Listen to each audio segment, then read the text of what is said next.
Hello guys, I am Nikki और आप देख रहे हैं अपने YouTube channel IQ students point. Guys, जैसा कि आप सभी को पता है कि मैंने अभी चैनल पे 3rd year 5th semester BA political science honours के स्टूडेंट्स की क्लासेस स्टार्ट कर रखी है। ठीक है। आप लोगों की जो एडिशनल सब्जेक्ट हैं, जैसे पिछले साल तो आप लोगों को चॉइस दी गई थी, लेकिन अब की बार 5th सेमेस्टर में आप लोगों को चॉइस नहीं दी गई है। तो चॉइस ना देने की वजह से जो 2 सब्जेक्ट दिए गए हैं उसको मैंने आपको बता दिया था कि भाई आपको एडिशनल में ये 2 सब्जेक्ट मिले हैं। ठीक है, तो वो 2 सब्जेक्ट जो आपको मिले हैं उसका पे मैंने वीडियो बना रखी थी और उसका लिंक मैं आपको डिस्क्रिप्शन में प्रोवाइड कर दूंगी। अब हम यहाँ बात करते हैं उन 2 सब्जेक्ट्स के सिलेबस की और बेस्ट राइटर्स की। तो मैंने सोचा कि भाई बच्चे बहुत ज़्यादा डिमांड कर रहे हैं सिलेबस की और राइटर्स की, तो हिंदी मीडियम और इंग्लिश मीडियम दोनों मीडियम के बच्चों की एक साथ ही बना दी जाए। तो सबसे पहले हम सिलेबस देखेंगे, देन उसके बाद आपके राइटर्स देखेंगे। आप वीडियो के एंड तक बने रहिएगा ताकि कोई भी चीज़ आपकी स्किप ना हो। ओके स्टूडेंट, आप लोगों को अच्छे से समझ आए, दैट्स वाई मैंने जो थंबनेल आपके लिए बनाया है, जो आपको वीडियो पे दिख रहा है स्टार्टिंग में वीडियो शुरू करने से पहले, वो मैंने अंदर भी लगा दिया है ताकि बच्चों को कन्फ्यूजन क्रिएट ना हो। बहुत सारे बच्चे कन्फ्यूज़ हो जाते हैं, पता नहीं क्यों, इतना बोलने के बावजूद भी। तो 3rd ईयर 5th सेमेस्टर का हम सिलेबस देखेंगे और बेस्ट राइटर देखेंगे, हिंदी में भी और इंग्लिश में भी।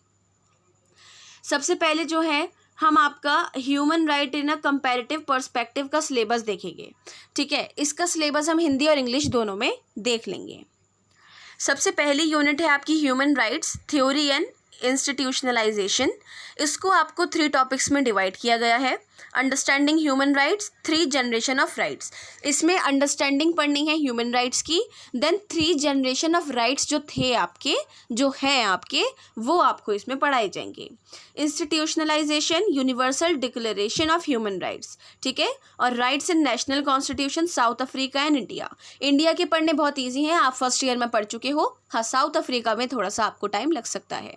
टाइम इन द सेंस मतलब याद करने पड़ेंगे, इंडिया के तो आपने पढ़ ही रखे हैं।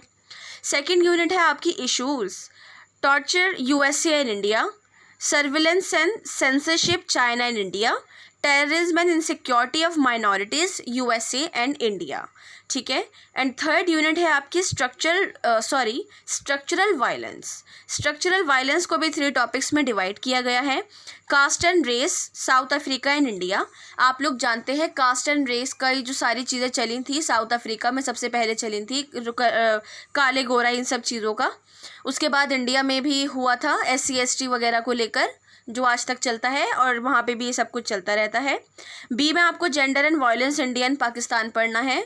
बेसिकली इसके अंदर आपको वुमेंस का ज़्यादा पढ़ाया जाएगा, क्योंकि जेंडर एंड वायलेंस के बेस पर जेंडर जो आपका वो किया जाता है, मेल है फीमेल है, वायलेंस वगैरह वो सारी चीज़ें। And aboriginals and the land questions Australia and India. ठीक है, ये चीज़ें आपको इसके अंदर अच्छे से पढ़नी है। अब इसको हम हिंदी में देख लेते हैं। यूनिट 1 है आपकी मानवाधिकार सिद्धांत और संस्थागतकरण। फर्स्ट टॉपिक में आपको मानवाधिकारों को समझना है और अधिकारों की 3 पीढ़ियाँ लिखनी है। सेकंड में आपको संस्थागतकरण, मानवाधिकारों की सार्वभौम घोषणा पढ़नी है। और सी पार्ट में आपको राष्ट्रीय संविधान में अधिकार, दक्षिण अफ्रीका और भारत।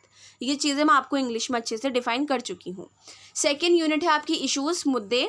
तो मुद्दों में फर्स्ट टॉपिक है आपका यातना, USA और भारत। बी में आपको निगरानी और सेंसरशिप पढ़नी है और आतंकवाद और अल्पसंख्यकों की सुरक्षा पढ़नी है आपको इसके अंदर, अमेरिका और भारत की। बेसिकली आपको भारत की अल्पसंख्यक पढ़ने हैं और अमेरिका के आतंकवाद को पढ़ना है। थर्ड यूनिट है आपकी संरचनात्मक हिंसा। इसमें फर्स्ट पार्ट है जाति और नस्ल, दक्षिण अफ्रीका और भारत। बी है लिंग और हिंसा, भारत और पाकिस्तान। और सी है आपका आदिवासी और भूमि प्रश्न, ऑस्ट्रेलिया और भारत की। मतलब आदिवासी से रिलेटेड जो प्रश्न उठते आए हैं, जो भूमि को लेकर आदिवासी का है, जैसे चिपको मूवमेंट था, वो सारी चीज़ें जो भी हैं आपको पढ़ाई जाएंगी इसके अंदर। ठीक है स्टूडेंट, ये था आपका human right in a comparative perspective का सिलेबस। अब हम देखेंगे development process and social movement in contemporary India का सिलेबस, हिंदी और इंग्लिश दोनों में। सबसे पहली यूनिट है development process independence, state and planning, liberalisation and reforms. Second unit है आपकी industrial development strategy and its impact on the social structure. ये भी 2 टॉपिक्स में डिवाइड है। Mixed economy, privatisation and impact of organise and unorganise labour, emergence of the new middle class. Third unit है agrarian development strategy and its impact on the social structure. इसमें 2 parts हैं, land reform, green revolution and agrarian crisis since 1990s and its impact on farmer. ठीक है।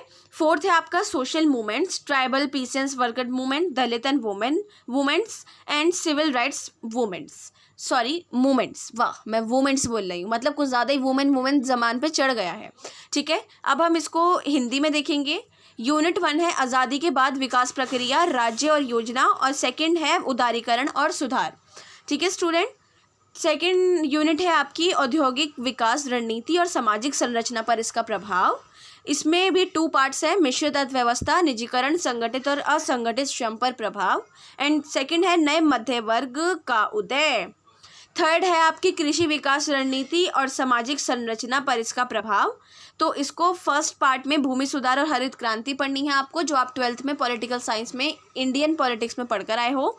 And 1990 के दशक में जो कृषि संकट आया था उस चीज़ को आपको इसके अंदर पढ़ना है। फोर्थ है आपकी सामाजिक आंदोलन।